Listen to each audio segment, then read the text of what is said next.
વડોદરાના જૂની ગઢી ગણેશની વિસર્જન યાત્રા, જેમાં ચુસ્ત પોલીસ બંદોબસ્ત વચ્ચે નીકળી વિસર્જન યાત્રા.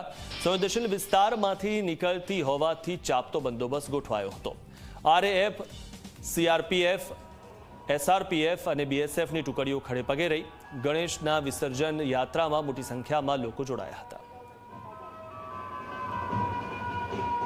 હાલમાં જૂની ગઢી શ્રીજીની વિસર્જન યાત્રા વડોદરા શહેરમાં સિટી પાણી અને પોલીસ સ્ટેશન વિસ્તારમાંથી નીકળી ગયેલ છે. હાલમાં મોટી સંખ્યામાં ભક્તો અહીંયા જોડાયેલા છે. સાથે સાથે ડીજે, બેન્જો અને અલગ અલગ એમની ટીમો પણ છે. સાથે પોલીસની પણ પૂરો બંદોબસ્ત અંદર ડીપ પોઈન્ટ્સમાં, સંવેદનશીલ વિસ્તારોમાં, ધાબા પોઈન્ટ અને 10 જેટલા ડ્રોન આખી યાત્રાનું સુપરવિઝન કરી રહ્યા છે. અને સિનિયર તમામ ઓફિસરો અહીંયા હાલમાં હાજર છે. સાથે સીએપીએફની કંપનીઓ, જેમાં બીએસએફ, સીઆરપીએફ અને એસઆરપીની 5 કંપનીઓ હાલમાં બંદોબસ્ત કરી રહી છે. વડોદરામાં 7મા દિવસે જૂની ગઢીના જે મિત્ર યુવક મંડળના ગણપતિ છે તેમનું વિસર્જન યાત્રા નીકળી છે.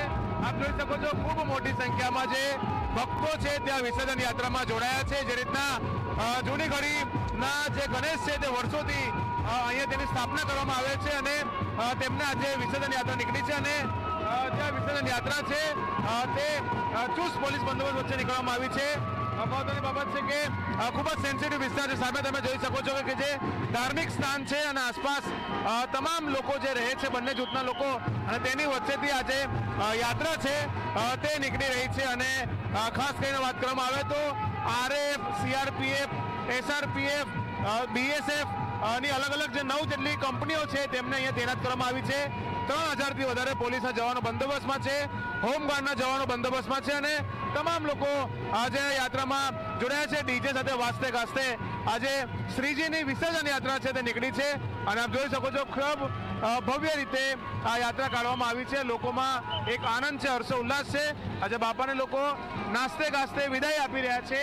આજે 7મા દિવસનો આ પર્વ છે. 7મા દિવસે વડોદરાના પાણીગેટ વિસ્તારના જે જૂની ગઢી મિત્ર યુવક મંડળ દ્વારા ગણેશજીની જે સ્થાપના કરવામાં આવે છે તેની વિસર્જન યાત્રા ચુસ્ત પોલીસ બંદોબસ્ત વચ્ચે ખૂબ જ શાંતિપૂર્ણ માહોલમાં અહીંયાથી પસાર થઈ રહી છે.